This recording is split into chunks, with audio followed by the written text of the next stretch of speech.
We call these unique American artists traveloguers. They are independent filmmakers combining talent, imagination, and hard work to create travel adventure films. Traveloguers have researched the history of their subjects, lived on location for months at a time, and photographed their journeys. After completing each film, traveloguers travel throughout North America with films in hand to share their personal discoveries and insights with thousands of people. The film you are about to see was made by traveloguer Buddy Hatton. Buddy's show business career began at the age of 6 months and is still going strong. His friendly voice is frequently heard over the airwaves in San Francisco, and twice he has received the award for the Best Canadian Male Television Performer of the Year.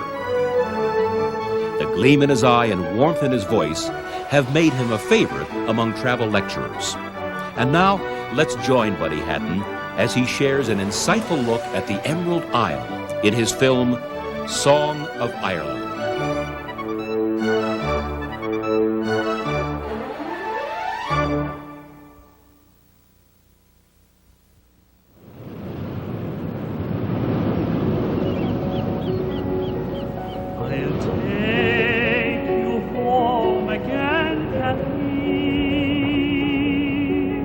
Across the ocean wild and wide, and when the fields are fresh and green, I will take you to your home. On the east coast, nestled by the Irish Sea, is Ireland's 1,000-year-old capital city, Dublin. From the steps of the General Post Office on O'Connell Street, the formation of the Irish Republic was declared in 1916. The events of the following years led to the emergence of Dublin as the capital of the small but independent state.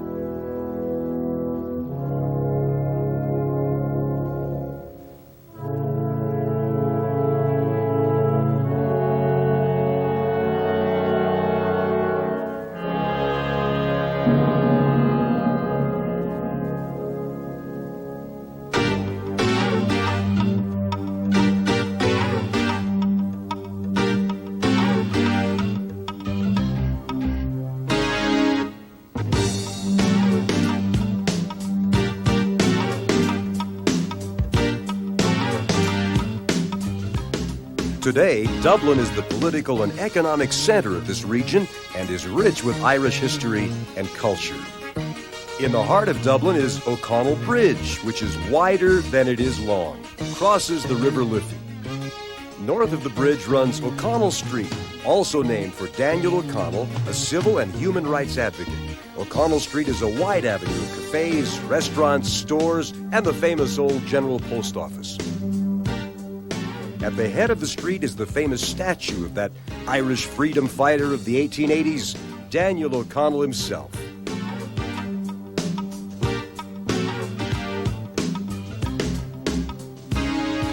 South of O'Connell Bridge are two of the oldest landmarks in Dublin, the Bank of Ireland, once the 18th century Parliament House, and Trinity College, viewed from the College Green on Westmoreland Square. Trinity College was founded in 1591 by Elizabeth I of England. The National Library was founded in 1877 and has been housed on Kildare Street since 1890. The old library, high and dark, is still used for study, hundreds of centuries-old books and manuscripts, but the pride of the library is the Book of Kells, an illuminated manuscript of the Gospels dating from the 8th century. Each day, a single page is turned. One of Dublin's busiest streets, closed to all but pedestrian traffic, is Henry Street. Nearby is the Moore Street Market. Colorful vendors loudly hawk fruits, vegetables, and flowers from their carts like many of their ancestors before them.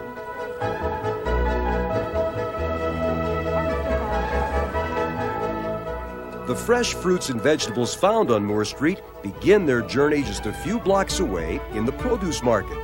Not much has changed here over the years. Dublin's Georgian heritage has been preserved here, as it has through much of the city. There is no other city quite like Dublin.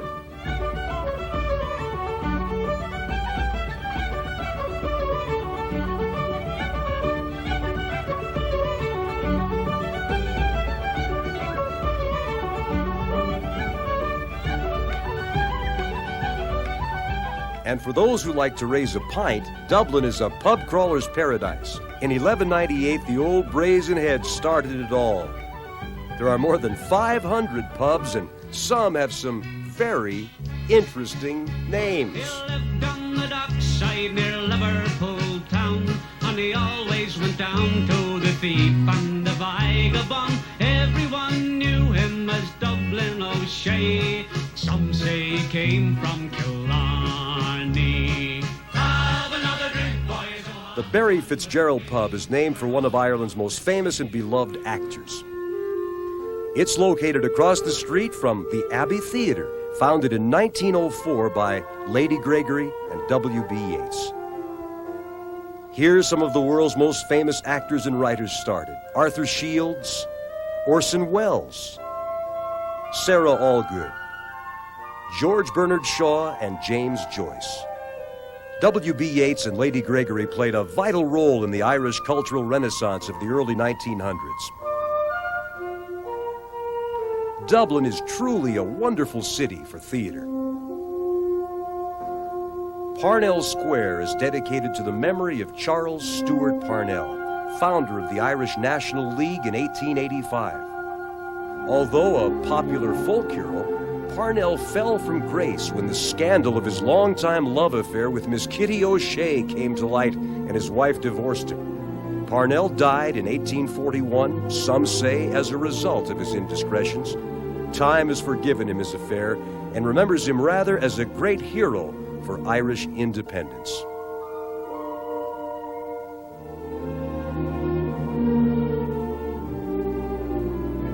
Dublin Castle is a beautiful Georgian rebuilding of a 13th century Norman structure. The elegant state apartments were the scene of elegant balls and banquets given by English lords throughout British rule for the upper crust of Irish society. Now, Irish presidents are inaugurated in Dublin Castle, and visiting heads of state are entertained within its walls.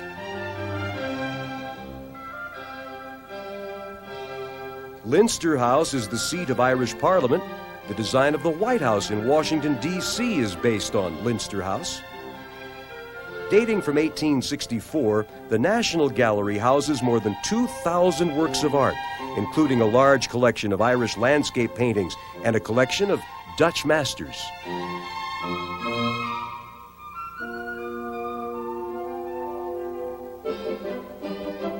Near the Four Courts building, Ireland's High Court of Justice, is the quaint pedestrian Halfpenny Bridge that crosses the River Liffey. It got its name because that's exactly the toll they charged years ago, half a penny to cross the Liffey.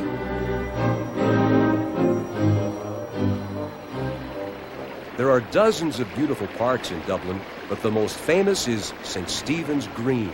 In the 18th century, St. Stephen's Green was one of the most fashionable places to be seen. Today, it offers visitors a scenic and peaceful refuge from the noise of the city. In 1880, the Guinness family, known for their fine ale and philanthropic gestures, donated funds to build flower gardens and an ornamental lake for waterfowl. Feeding the ducks and geese is still a favorite pastime at St. Stephen's Green.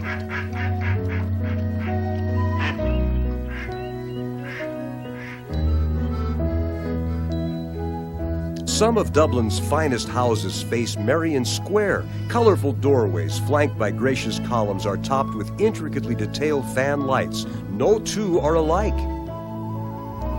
Past residents of these homes have been just as distinctive. Daniel O'Connell, W.B. Yeats, the Duke of Wellington, and Sir William and Lady Wilde. The parents of Oscar Wilde lived here at number 1 Merrion Square. In 1970, the well-preserved remains of a Viking city were uncovered here. Despite a public outcry to preserve it, an office complex was built on top of it. In the background, Christ Church Cathedral. St. Patrick's, dedicated in 1192, is the better known of Dublin's two cathedrals. According to legend, St. Patrick struck the ground and caused water to gush forth to baptize converts in the year 450. This stone marks the spot. Jonathan Swift, the author of Gulliver's Travels, was dean of St. Patrick's between 1713 and 1745 and is buried here. St. Patrick's Cathedral has belonged to the Church of Ireland since the Reformation. The Dublin Zoo, third oldest in the world, is here in Phoenix Park. The zoo's directors are constantly bringing in new attractions from all around the world that are of interest to visitors. China's famous golden monkeys are drawing thousands of curious onlookers every day.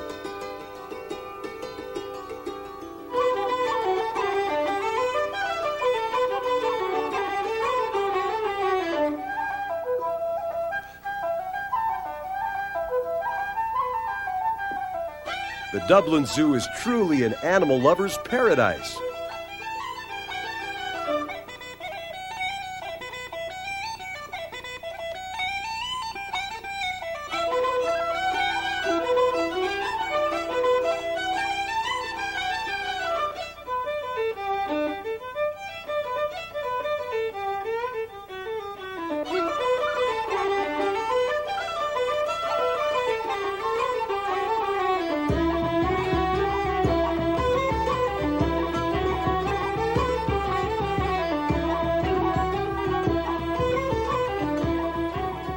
Dublin Zoo has been home to some of the most celebrated members of the animal kingdom.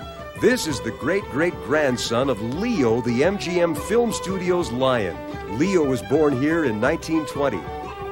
Another famous baby is Cheetah, whose ancestor romped with Tarzan and Jane in the movies. And these babies, mild and gentle, will grow up to weigh 800 pounds and have the strength of 10 men. Aww. The City of Dublin International Rose Trials are held every year in St. Anne's Park. The roses on trial here are the newest from seedlings still unnamed. If a rose wins a prize or shows some potential, the breeder may continue breeding, but less than 10% of the roses introduced here will ever be seen again. There were 45 cultivators from all over Europe competing here. It takes them 10 years and about $10,000 to produce a commercial rose, one that will be sold in nurseries as a recognized rose.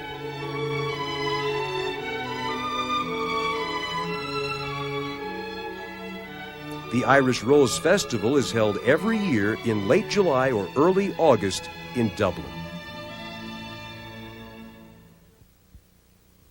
Pastoral landscapes dotted with Norman castles and quaint little towns color the southeast counties. The graceful old city of Kilkenny was once the capital of Ireland. Despite its small size, the people of Kilkenny proudly insist that this is not a town but a city. The tower of St. Canice's Cathedral offers the best view of the area. Kilkenny was the site of Parliament from 1642 to 1648. When Oliver Cromwell arrived in 1650, he destroyed much of the city as he did so many other areas in Ireland. It's a measure of the people's pride in their city that most of the great buildings have been restored, making Kilkenny one of Ireland's real jewels. Kilkenny Castle was the home of the founding Butler family. In 1966, the family gave the castle to the city of Kilkenny, which is now open to the public. Its most spectacular feature is the long gallery adorned with portraits of the Butlers dating from the 14th century.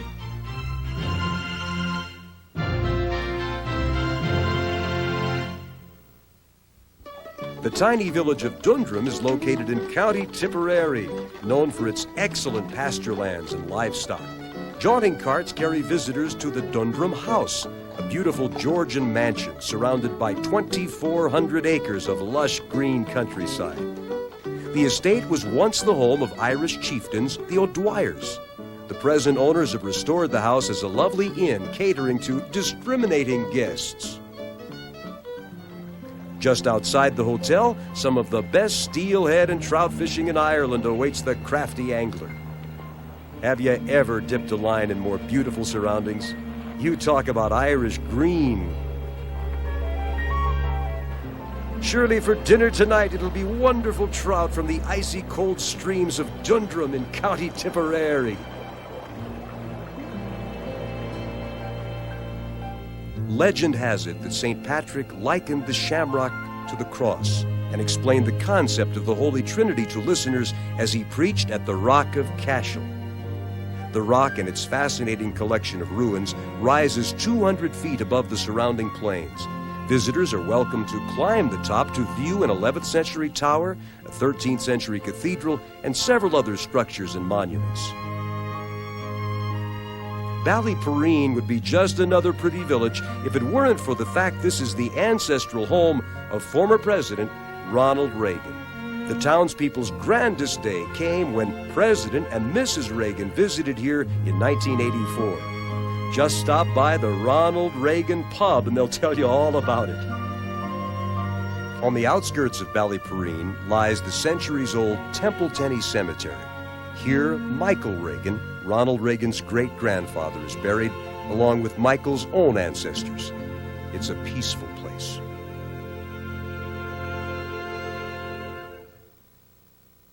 In the south is Cork, Ireland's largest county, claiming some of the richest farmland and most beautiful coastlines in the country. Situated on an island in the River Lee, Cork City is a bustling metropolis and the second largest city in Ireland. Its people are known for their strong accents, warm hearts, and belief that Cork is the loveliest city in the world. At the turf accountant, this fellow says, "My uncle died in America. It's his money you're winning." The Shandon steeple of St. Anne's Church is a popular stop for visitors. Here you can climb the tower and serenade the city by playing the bells. Just follow the numbers. Now,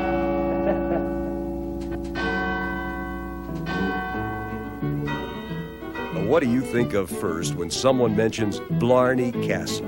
Sure, kissing the Blarney Stone tops the list. Folks from everywhere climb the steep steps and wait in line to bend over backwards and kiss the stone of eloquence, the Blarney Stone. I asked one visitor how she felt after kissing the Blarney Stone, and she told me, "I don't feel one bit more elegant." I said, "Eloquent, not elegant." She said, "Well, I ain't that either."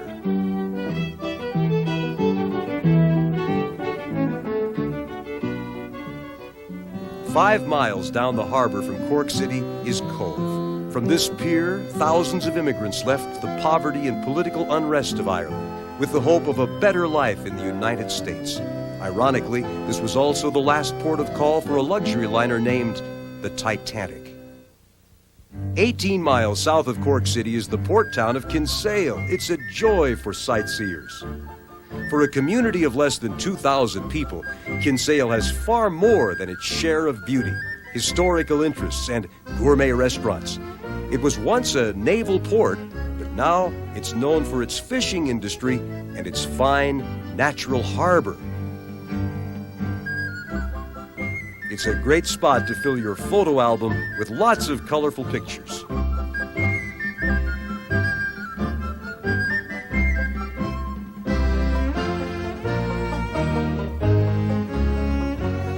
The old head of Kinsale is a cliff 10 miles south of Kinsale. In 1985, Ballinspittle became famous when thousands of pilgrims saw the statue of the Virgin Mary rock and move her hands. Ireland's wettest and greenest county is also her most picturesque, County Kerry. The village of Killarney is the market center of the Kerry Lake District. All the amenities for a perfect Irish holiday are here, including picturesque hotels and little out-of-the-way restaurants. Chef Cyril Boggins is the owner of the Whaler Inn. Here he readies one of his specialties, Irish smoked salmon. Every day I get it in fresh, like the fresh salmon. I smoke the salmon with this. They use the natural oak shavings. It takes about 8 hours or so to smoke the side of smoked salmon properly. Believe me, it's every bit as delicious as it looks.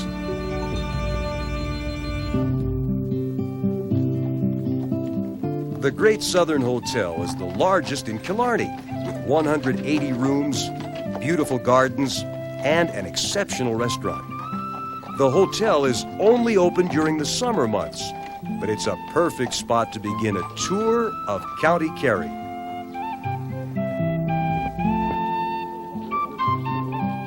One of the most popular ways to tour the area is by jaunting cart. The Jarvey, or driver, will be your tour guide.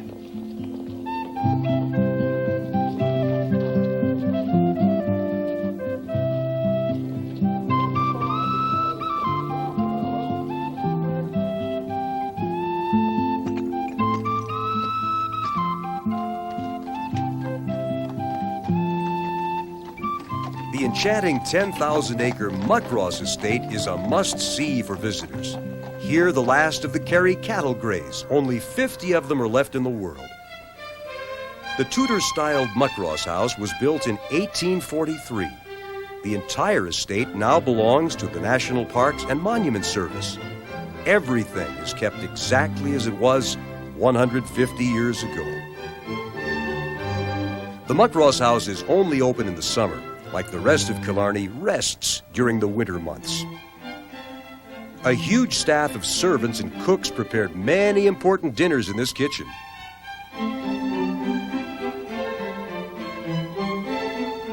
Food was kept warm in hay boxes like these. The dining room hasn't changed since Queen Victoria's visit in 1861. The intricate Italian sideboard and table were commissioned for her visit. The house now serves as a folk museum. The azalea-laden garden and manicured grounds are kept perfectly groomed all year. From the house, a lovely view of Muckross Lake awaits you. On the upper lake, you can explore the ruins of Innisfallen Abbey, built in the 7th century. There's only one way to get here. That's by boat.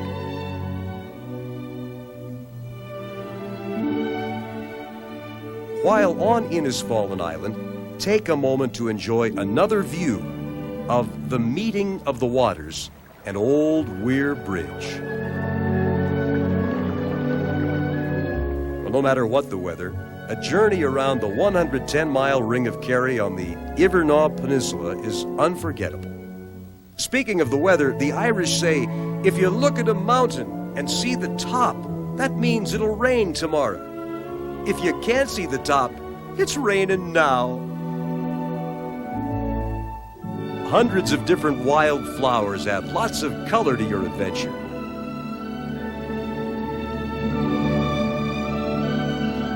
As you drive along the coastal road, you'll come upon the colorful hamlet of Sneem, which many visitors have described as a large-scale village of children's dollhouses. Things haven't changed here either in years. The front of each house is painted each year a different pastel color. The villagers draw lots to see what color their homes will be next year. Sneem has a quiet, proud way of attracting tourists. Continuing around the Ring of Kerry, the road climbs to Mall's Gap and Lady's View. The scenery along the way reminds us of the unspoiled, natural wonder of Ireland.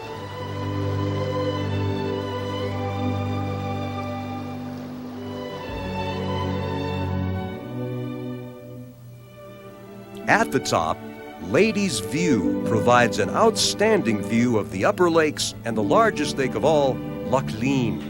Meanwhile, back in Killarney, every pub is packed because this is the eve of the Irish Football Championships. The next morning, thousands of fans from County Cork and County Kerry meet on the streets of Killarney on their way to the football stadium. The Irish Football Championship is every bit as colorful and as exciting as the American football Super Bowl, complete with cheerleaders and marching bands.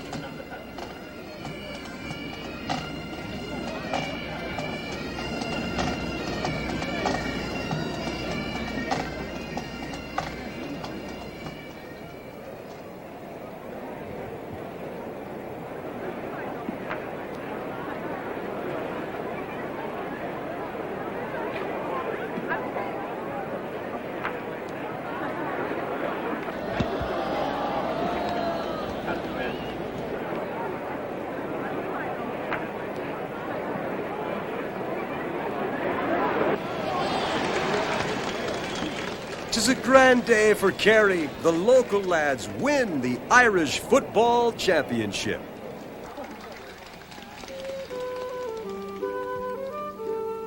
Another very nice, but very slow way to travel across Ireland is by caravan. What a wonderful way to explore the Dingle Peninsula with its quiet, clean beaches. The most beautiful scenery in all of Ireland, many an Irishman will tell you. John Millington Synge expressed his love for West Kerry this way.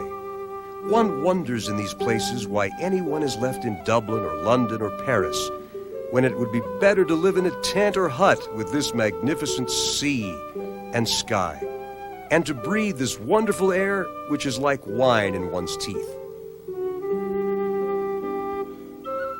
More than 400 unmortared beehive huts have been found in the area. Centuries ago, these stone shelters provided protection from the sometimes harsh ocean winds for the monks as they made their pilgrimages up the Dingle Peninsula.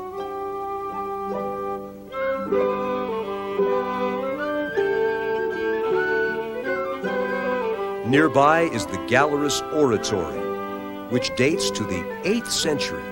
It's the best example of dry masonry in all of Ireland and probably anywhere else in the world. Farther up the road is Brandon Creek, which empties into Brandon Bay. Both were named after the 8th century Irish explorer St. Brendan, who set sail from here for the New World, which was, as many an Irishman will tell you, the true first discovery of America. The Dingle Peninsula is what we all dreamed Ireland would be like, and is.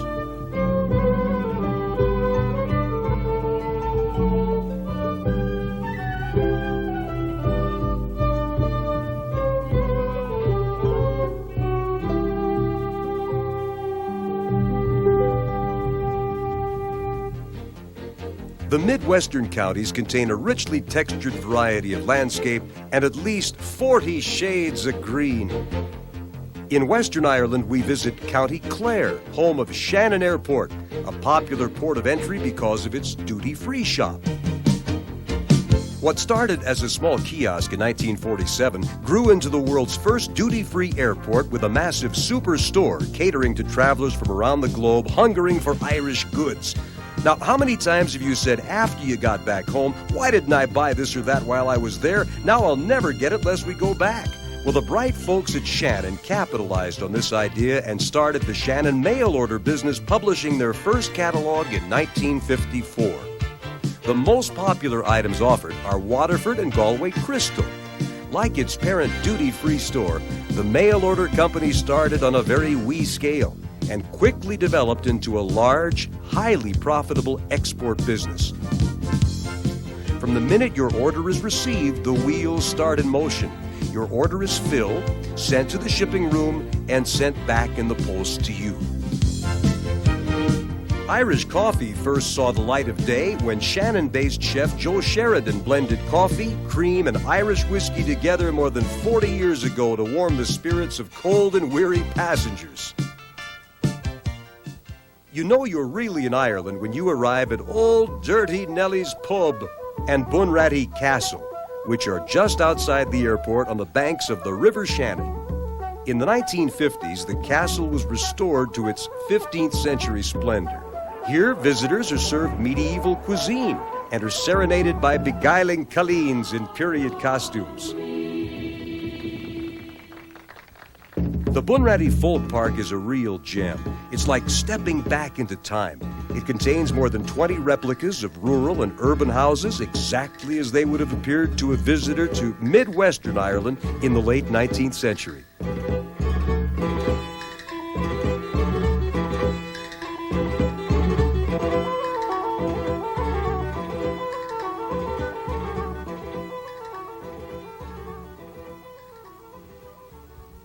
Adare is on the road to Killarney.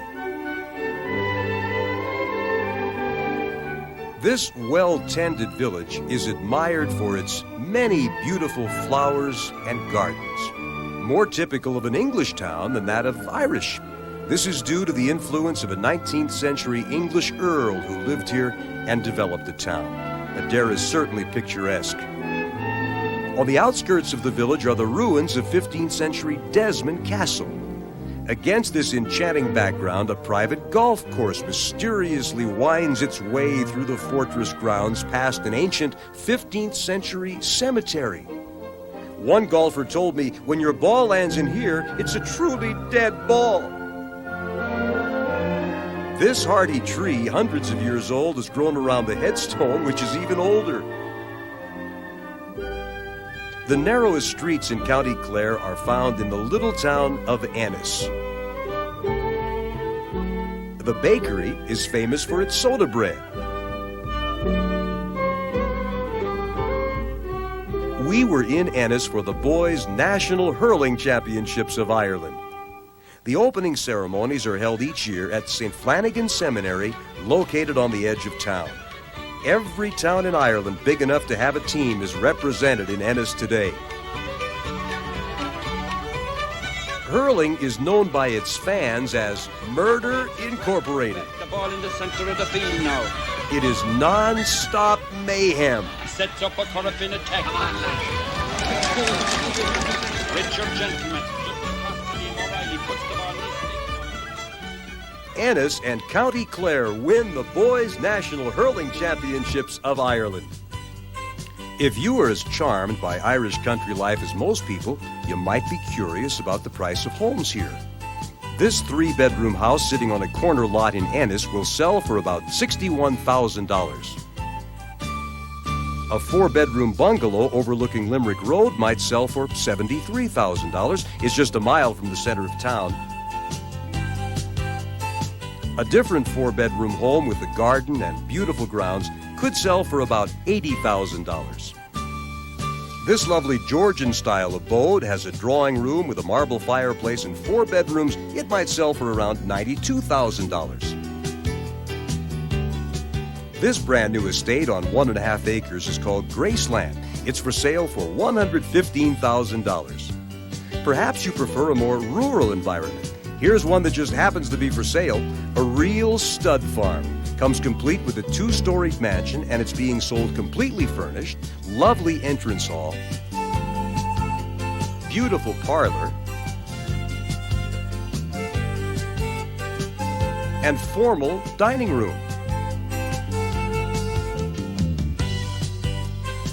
600 acres of land, ruins of a 13th century church, indoor and outdoor arenas.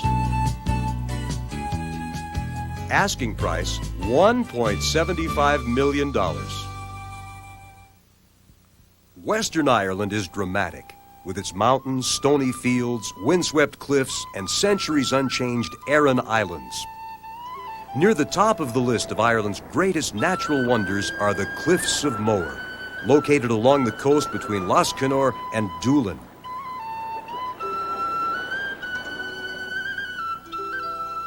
Visitors come from all over the world to see the cliffs, and some have some very unusual transportation. The cliffs are more than 5 miles in length.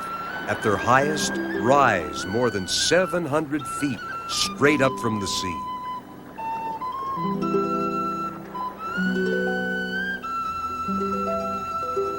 At their summit stands O'Brien Tower, an observation post built in 1835. All the better to see the awesome Cliffs of Moher.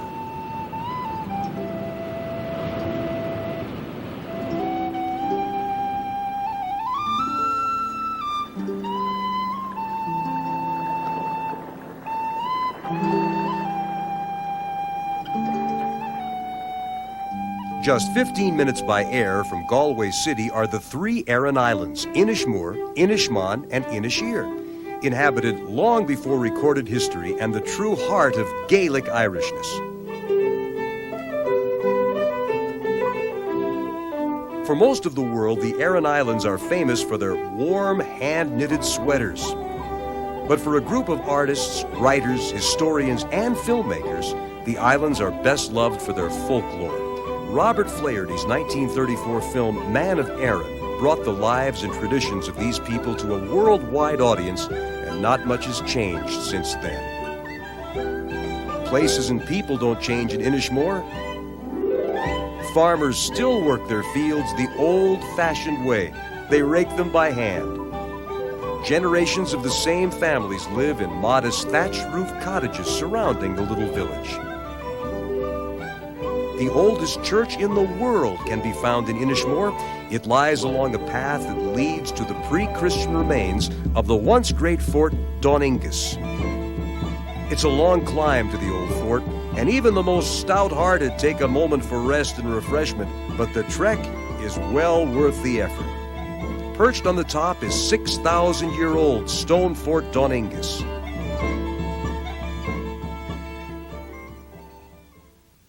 Further up the coastline are the rock fields of the Burren and the historical districts of Cool Park, Kinvara, and Galway. In North Clare, there's a signpost that points the way to the Burren Display Centre in Kilfenora. Here you can learn about the strangest landscape in Ireland, the Burren. Receding from the cliffs of Moher is a plateau of more than 100 square miles. This is the rocky land of massive limestone at places some 1,000 yards thick. The Burren. Here are the ruins of medieval churches. But the Burren's rich history stretches further back to the times of the dolmens, monuments of the ancient Celts who inhabited this land 2,500 years before the time of Christ. General Ludlow, who led Cromwell's forces in 1651, dismissed the Burren in this way. There is not enough water to drown a man, nor wood enough to hang him, nor earth enough to bury him, so what good is this God-forsaken place? Although at first glance it may appear empty, the Burren is alive with flora. Its climate is so unique that alpine plants grow side by side with Mediterranean varieties. This makes it a most interesting place for hiking or a leisurely sunset stroll.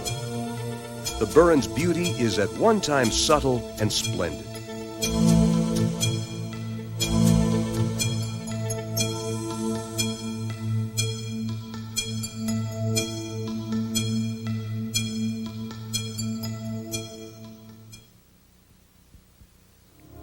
Cool Park was the home of Ireland's best-known patroness of the arts, Lady Augustus Gregory. Sadly, nothing is left of her home, which served as a sort of artist's colony during her life. But the wooded park, the bird sanctuary, and gardens are as beautiful as ever. Looking at these worn pathways, you can easily imagine the literary greats who walked, laughed, and intellectualized here in this serene environment. The most famous living thing in the garden is Lady Gregory's autograph tree.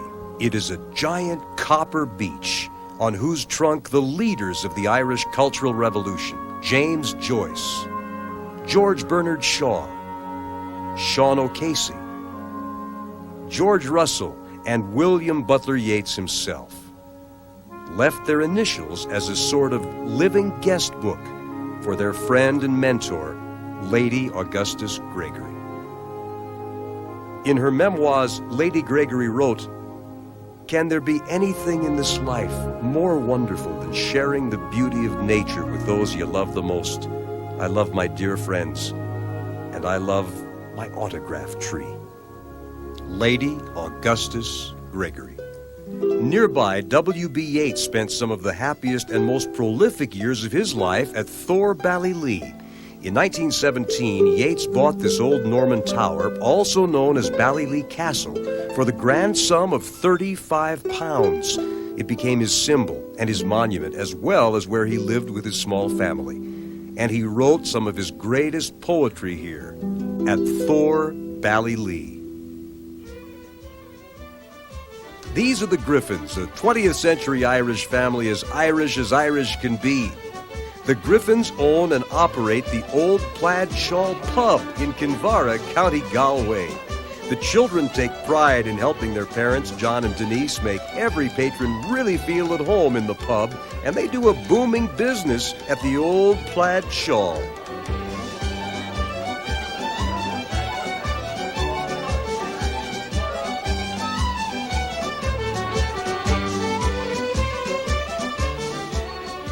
Denise serves lunches at the Old Plaid Shawl, which she prepares in her small country kitchen. But today, the first order of business is to fix the lads a hearty lunch. They'll need their strength today because they're going on an archaeological architectural tour of the area with Jeff, the local Kinvara historian. Here, just a short distance from the Old Plaid Shawl, castles and antiquities dating back to the 11th century can be explored. Jeff begins the day's tour at Tullyra Castle. This is Tullyra Castle, the home for many centuries of the Martin family. They once owned Dungura Castle. Edward Martin was a friend of Lady Gregory and W.B. Yeats. Have you ever heard of them? Yeah. They were two of Ireland's most famous writers. The modern part of the house, this Gothic-type mansion here, was added on during Martin's time, but he preferred living in the old tower next to it. Tullyra Castle was built during the era of the Big House, imposing mansions, extensive gardens, enormous estates. Jeff took the boys on an excursion of the estate, which still belongs to the heirs of the Martin family. The mansion's private chapel is bathed in colorful light from rare stained glass imported from London. Surrounded by a walled enclosure, nearby Dungara Castle dates back to the 16th century. It too was owned by the Martin family until 1924. O'Shaughnessy Chapel was the burial place of the powerful O'Shaughnessy family. The fine altar tomb is marked by the family's coat of arms below the sculptured crucifix. Many of Ireland's castles get facelifts every few hundred years or so, whether they need them or not, and Jeff showed the boys how it's done. Using as much of the original stone as possible, workers build around new rafters. And when the work is finished, it's impossible to tell the castle had ever been touched by modern carpenters. Galway City, largest city of the West, is a prosperous port. The central gathering place in town is Ayers Square. Here you'll find the John F. Kennedy Memorial Park, created to commemorate a 1963 visit by the president. At the center of Galway, narrow winding streets outline early city walls. One of the walls displays the crests of the founding Galway tribes. The most prominent crest belongs to the Lynch family. One of the main tourist attractions is Lynch's Window. In 1493, Walter Lynch's son murdered a guest in his father's home. His father, who was mayor of Galway, sentenced his son to be hanged. When the hangman refused, the mayor hanged his own son. This is where the term lynching originated. Lynch's Castle is now a bank on the main street.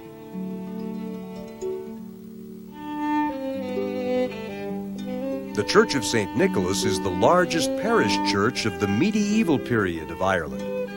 This is where Christopher Columbus prayed before setting off for the New World, in this very chapel of St. Nicholas in Galway.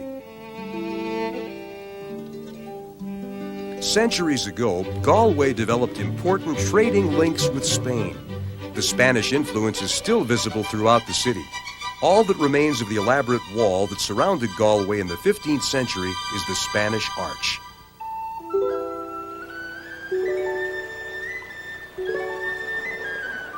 Just across the river is the Claddagh area, site of the original Claddagh fishing village that stood on this site until 1936. And beyond, romanticized in poem and song, here is Galway Bay. It's difficult for tourists to leave Galway without buying a very special souvenir, a Claddagh ring. Now, there are two tales of its origin.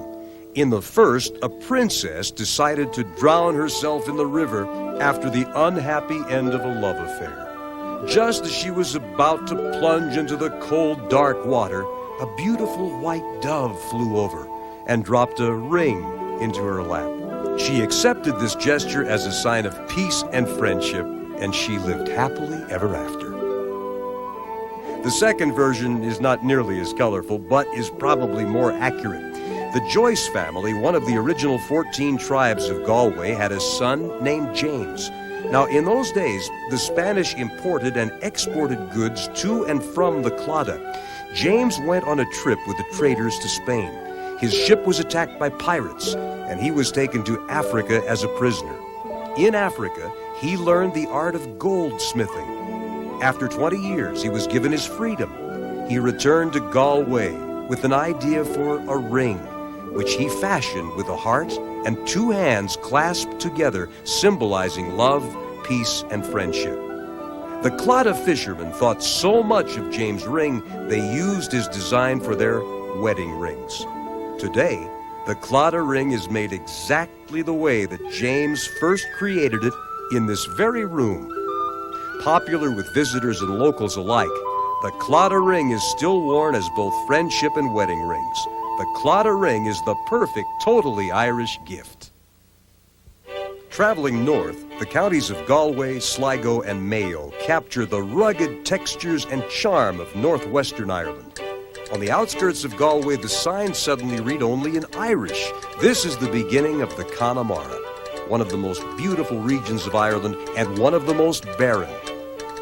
It is not unusual to share the road with any number of Connemara inhabitants.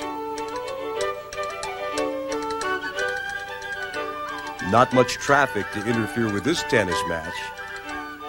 There's no television here, no movie theaters, not much radio, but the children seem to amuse themselves quite well, and as their mother quickly pointed out to me, they don't miss what they've never had, so don't you be telling them too much. Here are the famous Connemara ponies grazing by the side of the road.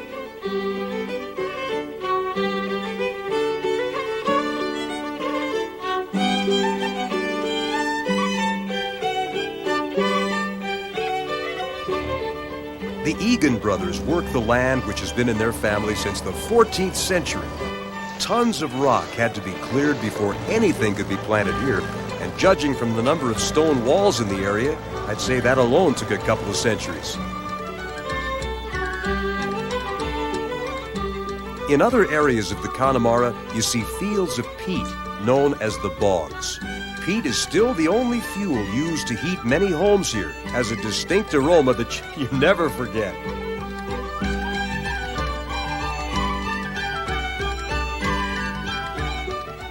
Many of the cottages still have the thatched roofs that are so typical of this part of Ireland. Another kind of dwelling dominates the landscape nearby. Peaceful Ballynahinch Castle, where guests interested in sport fishing can spend a weekend to remember. The rivers and streams in the surrounding area teem with fighting hungry trout, steelhead, and salmon.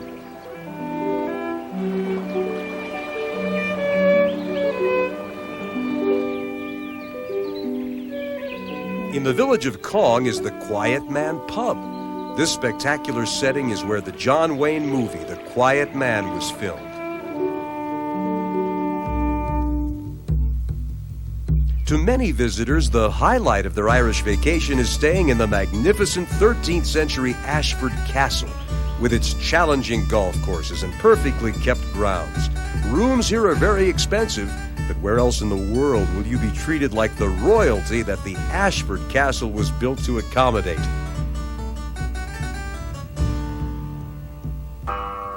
Mass has been held regularly at Ballintubber Abbey for over 770 years without interruption. It was completely restored in 1966.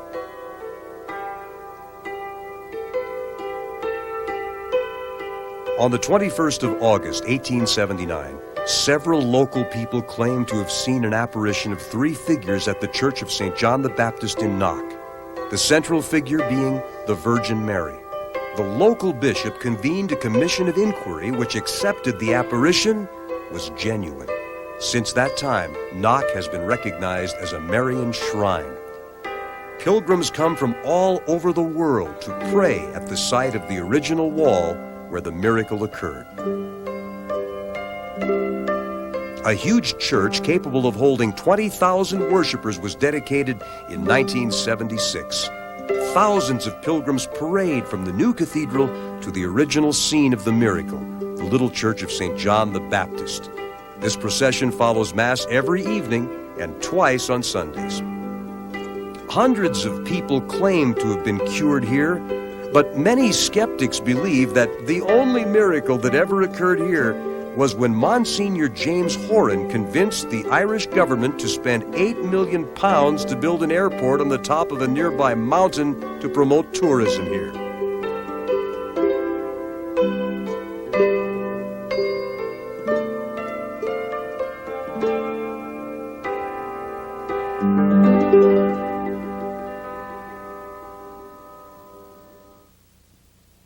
Sligo is a county for the lover of nature. Strand Hill is a quaint, old-fashioned resort where many Irish come to holiday. It has a nice, clean, inviting beach, and it is one of the few places in Ireland that actually has waves high enough for the youngsters to surf. And many a resident of County Sligo will tell you the most peaceful place on God's earth is the top of Knocknaree. The views from the top of the mountain are simply breathtaking. You can see as far as Donegal to the north, and on a clear day, Nephin to the southwest.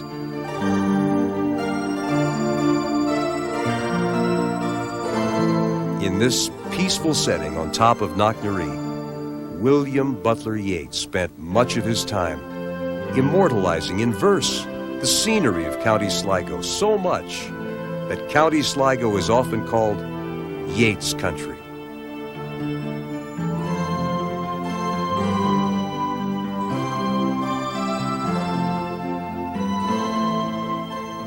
Innisfree Island on beautiful Lough Gill was the inspiration for some of Yeats' best-loved poetry. Nearby, Coney Island in Sligo Bay can still be reached by walking across the sand when the tide is out.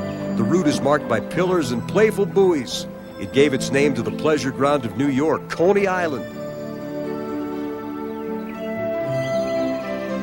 Nestled among the enchanting lakes and unspoiled parks of the region is the little church at Drumcliff. W.B. Yeats was married here, and at his own request, he was also buried here. Yeats liked to romanticize Irish folk life and its history, and one of his favorite poems was The Rose Upon the Rood of Time. Red rose, proud rose, sad rose of all my days, come near me while I sing the ancient ways. Come near, come near, come near. Ah, leave me still a little space for the rose breath to fill, lest I no more hear common things that crave, the weak worm hiding down its small cave, the field mouse running by me in the grass, and heavy mortal hopes that toil and pass, but seek alone to hear the strange things said by God to the bright hearts of those long dead, and learn to chant a tongue men do not know. Come near. I would, before my time to go, sing of old era and the ancient ways. Red rose, proud rose, sad rose of all my days. William Butler Yeats, 1865 to 1939. More spectacular scenery awaits you in County Donegal. The rugged landscape of the area is famous for its elusive and varying hues. Here, the light, altered by the passing clouds, undeniably changes the colors and characteristics of the region. Sheep farming is an integral part of life in Donegal. This man and his dog are herding the sheep home for the night. Donegal is famous for many things, not the least of which is its wool. After the sheep is relieved of its luxurious coat, The wool is taken to a factory in Killybegs where it's spun the old-fashioned way. This yarn is used to knit one of Ireland's most favored products, the Irish sweater. The proud owners of Irish sweaters are kept warm all over the world. Many observers count Donegal as the Emerald Isle's most beautiful county, with Billeek in Northern Ireland just a few kilometers away. The village of Billeek is synonymous with fine china. This delicate basket best illustrates the intricate craftsmanship that goes into each piece of china. Each craftsman has his own specialty, starting with the clay preparer. An artist wraps strips of clay around a mold to form the basket. Then, clay moldings in the shape of leaves and flowers are attached. Finally, the basket is hand-painted. When completed, a Billeek basket can sell for more than $1,000. The Irish have a great love for horses. They dedicate much of their time, energy, and money to breeding, training, and racing these handsome creatures. For years, Terry Brown's Bundoran Riding School has been teaching students of every age the proper techniques for riding and jumping, essential skills for competition, showing, and good horsemanship. Terry instructs the students in the basics for the first 3 lessons. Then, she determines who is ready for the next step, show jumping.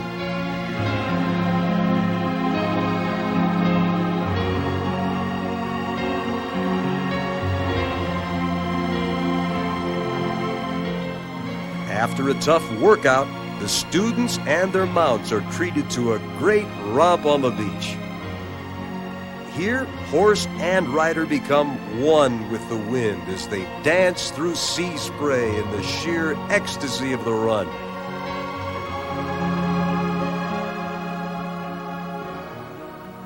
Long after you leave, memories of Ireland linger sweetly in your mind. Visions of an older way of life warm your heart, like the gentle, laughing faces of the Irish. You may recall an Irish blessing whispered softly in the night, and say it once again just to remember. May the road rise up to meet you. May the wind be always at your back. May the sun shine warm upon your face. May the rains fall soft upon your fields. And until we meet again, may God hold you in the palm of his hand.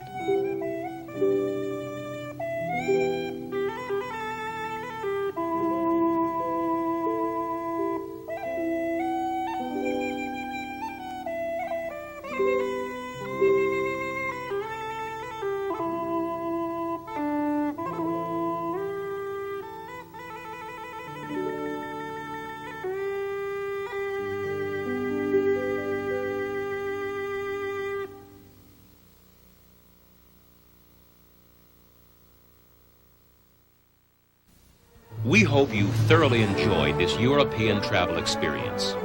You can continue your exploration of Europe with other videos from the Traveloguer collection as your guide. Each Traveloguer video takes you to some of the most beautiful settings in the world. You'll visit many famous landmarks, as well as unique, out-of-the-way places that most tourists rarely discover.